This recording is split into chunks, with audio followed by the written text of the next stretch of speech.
Ruben Amorim is ready to take charge of his first United game on Sunday. So let us look at the leaked lineup, how United will set up, and why they could pose a real danger to Ipswich Town.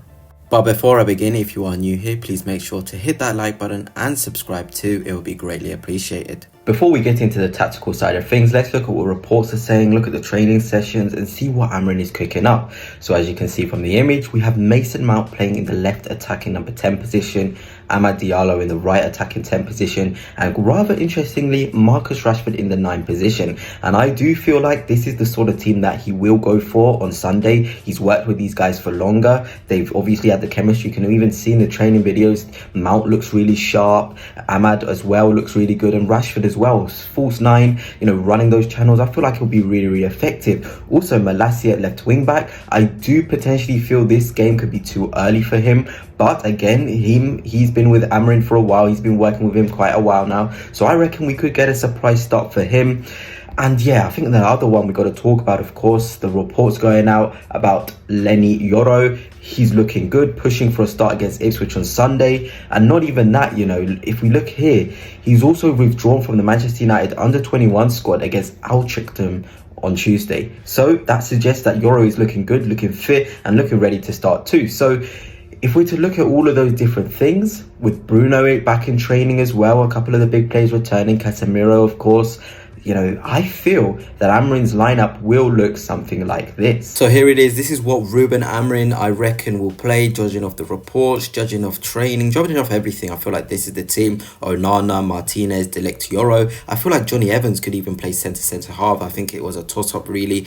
I feel like Casemiro playing under Amorim for longer under training. He'll get the nod. Ugarte coming away from South America might be a bit tricky for him. I feel like Mainu definitely will start in this position. Mazraoui at left wing back for sure. I don't feel Malacia and Shaw are, at the fitness required to start.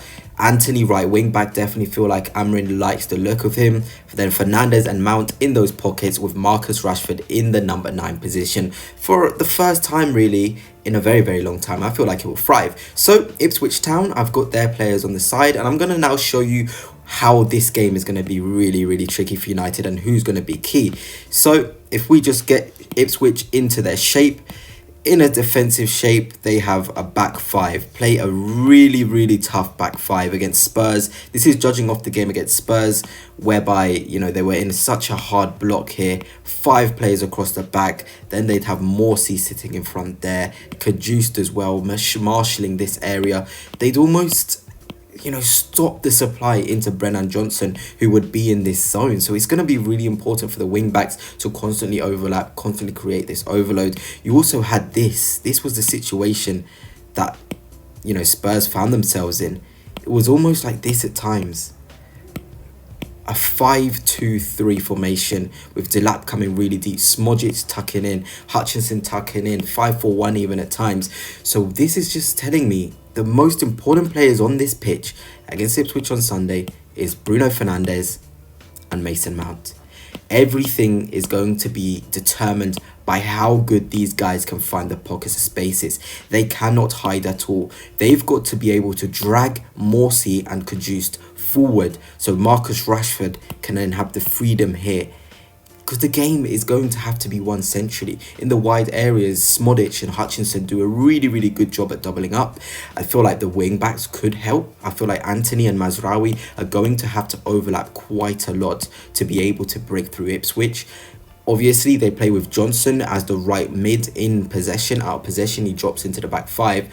So it's going to be a really tough job for Marcus Rashford in terms of, can he hold the ball up? Can he really, link the play at times? Because there's going to be chances where United are going to want to play the ball straight into the feet of him. Is he going to be able to deal with the pressure from Burgess playing in that centre half position, or O'Shea coming up close? Can Marcus Rashford deal with that?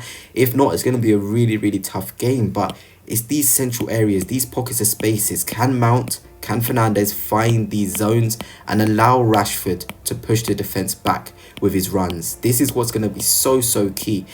Mount, Fernandes, you've got to play within this zone. And it's going to be up to Kobbie Mainoo as well, because there's going to be situations like this where the two eights, the two tens, whatever you want to call it in Amorim's system, they're going to be tracked by Cajuste and Morse. So the possession is going to be in Mainu and Casemiro, and can they force the issue? Can they be progressive?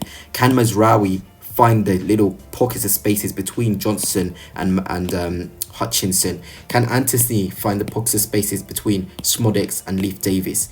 If he can, United will get so much joy. And it's going to be really important for the centre halves to push as high up the pitch as they can. They really, really need to push high up the pitch.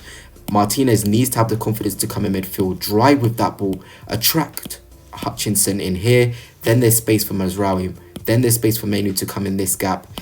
It is all going to be about, can United find the pockets of spaces? Can they find themselves free of Morse, Cajuste, Hutchinson, Johnson, Leif Davies and Smodix? It's going to be one in that midfield. I definitely feel like that's where it's going to be one. Can United be progressive enough? Can they be brave enough? Does Amorim have the trust of the players that they can really try and find these pockets and drive with the ball?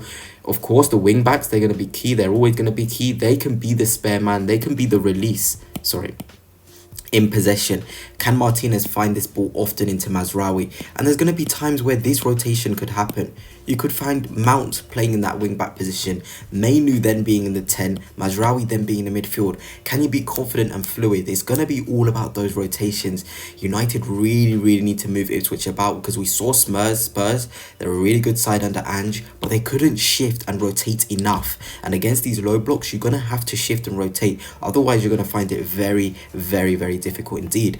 But let us now put this into a sort of shape where United are out of possession rather than in possession, because I feel like it's going to be really, really interesting how Antony himself performs, because I feel like it's going to be like this out of possession. I feel like you guys are going to be surprised by the sort of shape outside of possession. Mountain there. It's going to probably be a 4-4-2 pressing shape. Delap will try and get really, really up tight and close, probably play off Martinez, and it's going to be up to Casemiro to marshal this space. And to be honest, Casemiro has not been good this season out of possession. I feel like in possession he's been really, really impressive, which is quite interesting considering at Madrid it was all about out of possession. Now at United, in possession he looks so lethal. Can Antony track Smodix and Leif Davies on that overlap? Because Euro is going to have to be preoccupied with, Dalot. Hutchinson comes into this zone as well. Morse likes to come high up here, as well as Cajuste. It can be them rotating between each other. Who's going to push up and play against that midfield of United? So you need to be prepared. You need to be prepared as United. You need to be solid as a unit. The out of possession sort of performance of United, I'm going to be assessing it very, very closely, because it's all well and good being fantastic on the ball, in possession, rotating, finding those pockets of spaces. But if you cannot deal with Ipswich when they're on the counter-attack, when they've won the ball back high up the pitch, then you're going to really, really struggle. But I can tell you for free, let me just move the Ipswich players out of the frame, how United will set up. It's definitely going to be Mazraoui into the back four. Euro will have to play sort of like a right centre-back, right back. Antony will then be in there. Maybe it will even be Rashford, because we know how Mason Mount is a fantastic presser over the ball. And Tottenham did find joy from pressing high. They just weren't clinical enough. They just weren't decisive in their actions in the final third. So if Mount and Fernandes can press high, then the trust is in Mainu and Casemiro to know where to place themselves. And United can find joy, because that back three, here, Morse, Burgess, O'Shea. It was Twanzebe, here he is. That back three, Twanzebe, O'Shea and Burgess. Can you get tight across them? Can you, when you're high up the pitch, press high, force the issue, have the centre halves high up the pitch, be ready to force that issue, be ready to press, be ready to put them under pressure, because Ipswich are going to be at home, they're going to be flying, they had a great result against Tottenham, but can you be brave in that press under Amorim and show people what you got? But anyway, that's it for now. Hope you have enjoyed, United fans. Please let me know your thoughts, how you think Amorim will do. I have big faith he'll put up a really, really nice performance that will show for the future United are in safe hands.